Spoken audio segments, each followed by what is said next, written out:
serta salam semoga terlimpah curahkan kepada baginda besar kita Habibuna wa Nabiyuna Muhammad sallallahu alaihi wasallam. Perkenalkanlah, nama saya Rizka Astadi dan rekan saya Mina Rahmawati. Kami dari kelompok 3. Kami akan menyampaikan presentasi mengenai tugas komputer 2 tentang internet.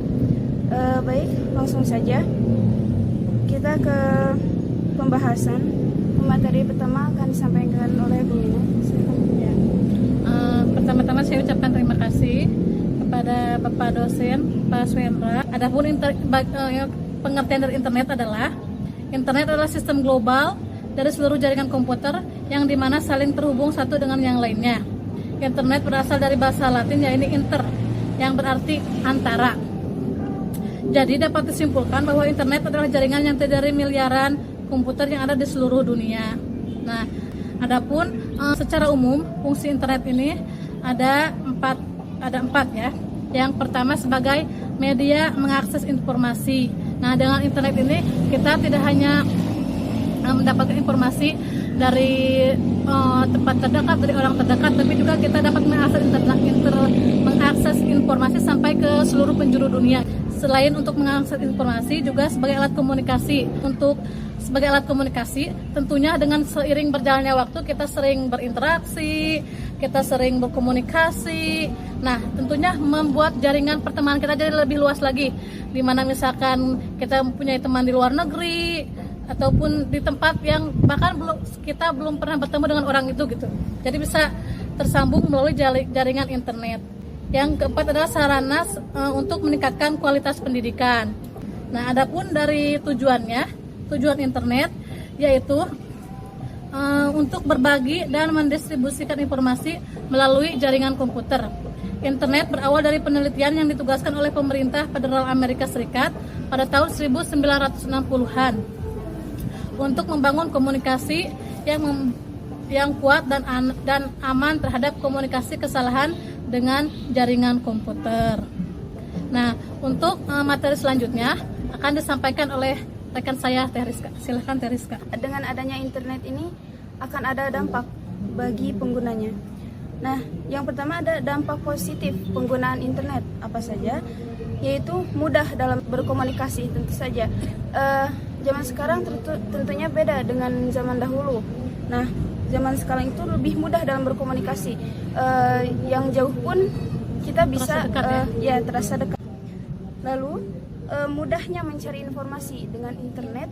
Kita itu bila mencari informasi secara cepat akan kita dapatkan. Lalu mudah dalam bertransaksi bisnis. Komunikasi tak terbatas. Maksud komunikasi tak terbatas itu jadi dalam jangka waktu atau mungkin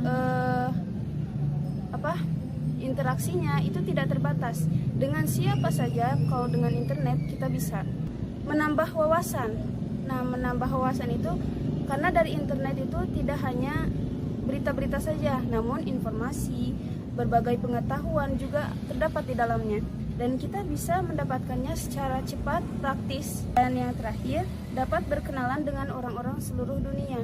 Nah, dengan internet ini, tentunya sosial media itu kita tidak hanya mempunyai teman yang dekat-dekat saja atau yang kita kenal sejak dulu, tapi dengan adanya ini kita dapat berkenalan dengan orang-orang asing, orang-orang di seluruh dunia bahkan bisa. Nah, dengan dampak positif ini tentu dibarengi dengan dampak negatif. Yang pertama, membahayakan informasi pribadi. Tentu saja membahayakan, karena di internet itu bisa saja kita memasukkan informasi pribadi di situs-situs yang tidak resmi. Misalnya email kita dimasukkan, nik, tanggal lahir, dan informasi pribadi lainnya. Dan itu mungkin bisa saja disalahgunakan gitu. Lalu banyak penipuan, banyak informasi palsu. Nah, juga atau yang sering kita sebut hoax ya. Nah, selanjutnya terjadinya tindak kejahatan. Dengan internet, walaupun jarak jauh, seseorang bisa melakukan tindak kejahatan. Nah, juga selanjutnya menimbulkan rasa kecanduan. Nah, ini sekarang kan contohnya anak-anak Kalau dulu anak-anak itu lebih suka bermain. Zaman sekarang itu kebanyakan rasa kecanduan ke gadget atau misalkan internet itu sudah meluas sekarang. Selanjutnya mengganggu kesehatan. Kenapa mengganggu kesehatan? Karena kalau misalkan internet di layar gadget, laptop, komputer, kalau misalkan terlalu lama itu akan merusak mata. Contohnya. Nah, terus berkurangnya waktu belajar. Nah, waktu belajar ini tentunya akan terkuras dengan adanya pengaruh gadget, pengaruh internet. Baik, itu yang dapat kami sampaikan. Kurang lebihnya mohon dimaafkan, dan sekian dari kami. Wabillahi taufiq wal hidayah. Wassalamualaikum warahmatullahi wabarakatuh.